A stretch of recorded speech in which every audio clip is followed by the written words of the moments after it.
Hi, my name is Nina Camplin and I am the online arts facilitator for the VC Gallery.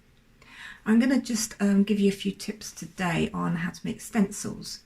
So what is a stencil? A stencil is basically a template and it's used for transferring an image onto a surface, and you also have the possibility of repeating that image accurately if you want to put more of them out there or you want to make a pattern.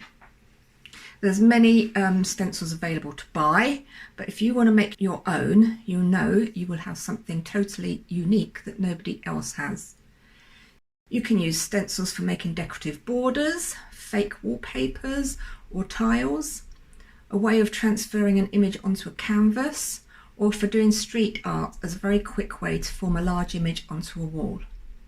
To make your own simple stencil, you will first need to select an image that you want to use. If you are using a smartphone, you can download an app called FX Stencil, which has really easy settings you can play with until you have the effect that you want.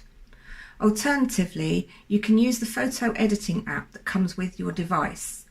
And firstly, use filters to change your image to black and white, and then go to brightness and contrast to change your image to flat black and white.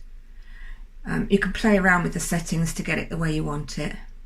You will then even need to print out or draw your image onto the material that you're going to use as a stencil. So stencils can be made from any material which will hold its form, ranging from paper. You can use plain printer paper, cardboard, plastic sheets. You can even do it on metals and woods if you want it to last a long time.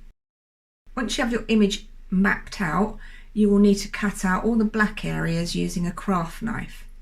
If you have some white parts floating inside the black areas, you may need to leave some support struts to hold those in place.